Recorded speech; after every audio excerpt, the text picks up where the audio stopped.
Pemirsa, di siang hari ini kami akan membahas isu menteri yang disebutkan tersandra di kabinet dan sudah bergabung dari luar studio Dr. Ahmad Tatang, pengamat politik dari Universitas Muhammadiyah Kupang. Mas Tatang, selamat siang. Terima kasih sudah bergabung dalam Metro Siang. Jadi kalau kita lihat istana ini ya Mas terus membantah kabinetnya baik-baik aja. Tapi kita lihat suara-suara dari dalam ini muncul satu persatu menyuarakan tidak solid, bahkan sekarang disebut tersandra begitu. Anda melihatnya seperti apa?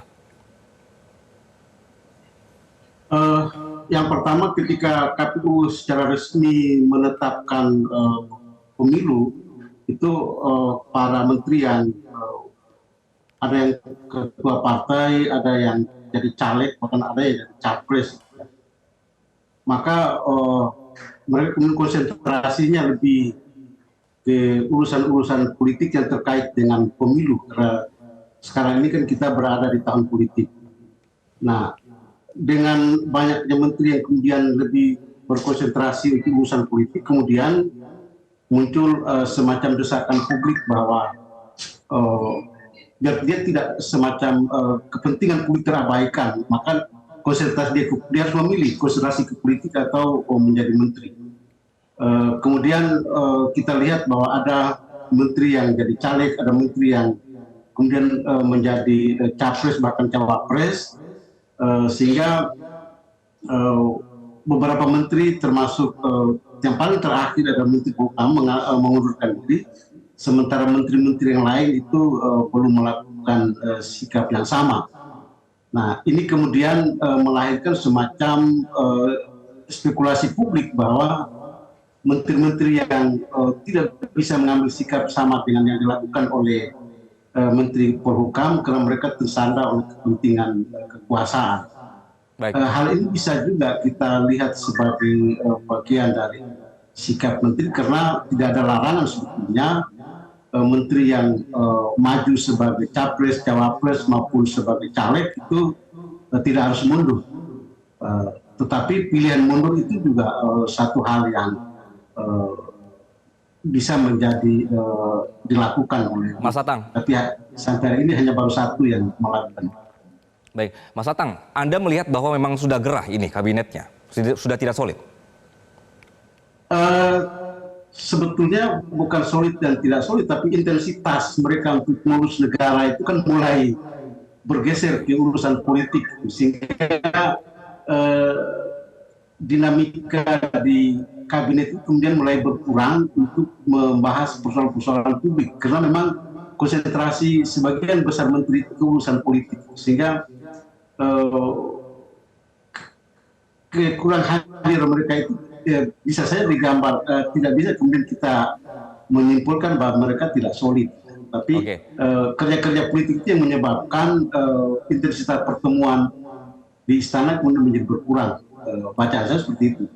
Mas Tatang, kalau misalnya Anda melihat bahwa sebenarnya menteri-menteri ini sudah sibuk begitu ya dengan urusan politik masing-masing, kenapa tidak Presiden langsung saja meminta mereka untuk sudah mundur saja dan fokus dengan job masing-masing begitu, Mas?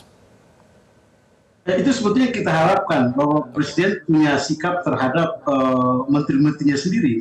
Karena biar bagaimanapun kalau tidak ada sikap dari Presiden, menteri akan mengalami sikap menjadi sangat standar.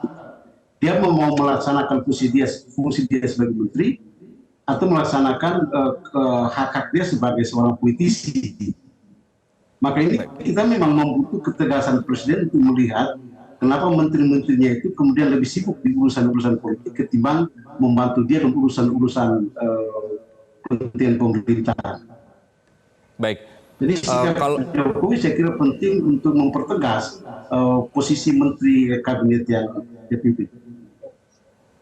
Oke, tapi masalahnya Mas Tatang, dalam berbagai acara di pemerintahan juga menteri-menteri yang seharusnya hadir untuk acara tersebut, misalnya Menteri Mensos ke Bansos, kemudian Menteri PUPR sendiri tidak hadir dalam peresmian tol, ini maknanya apa?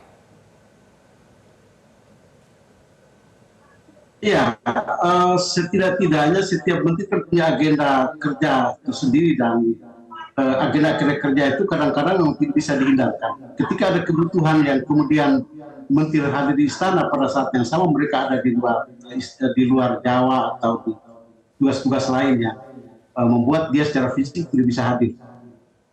Eh, ini situasi seperti ini kan kemudian memunculkan semacam penilaian publik bahwa yaitu menteri sudah tidak solid karena memang frekuensi kehadiran mereka menjadi berkurang. Baik, Mas Atang.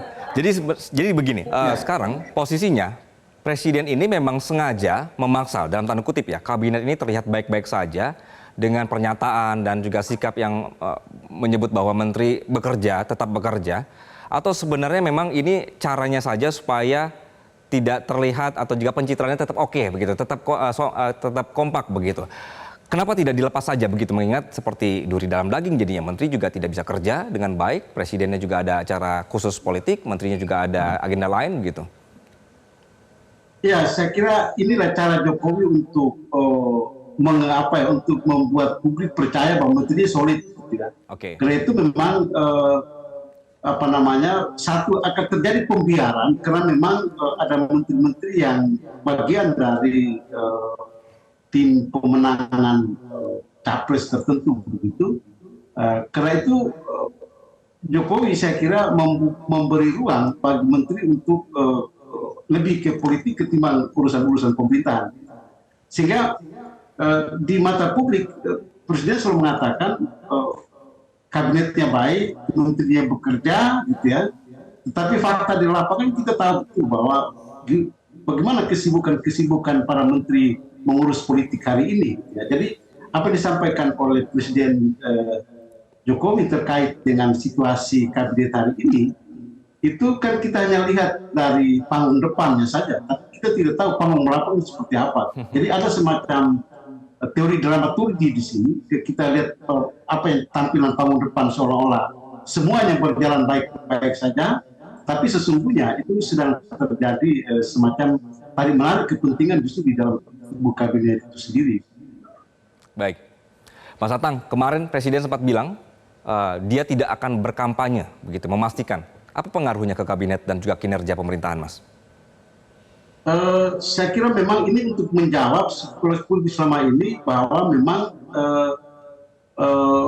secara regulatif Presiden sudah menyatakan bahwa dia mau kampanye. Tapi itu kan resistensinya cukup kuat, gitu. Bukan hanya di level publik, tapi juga di level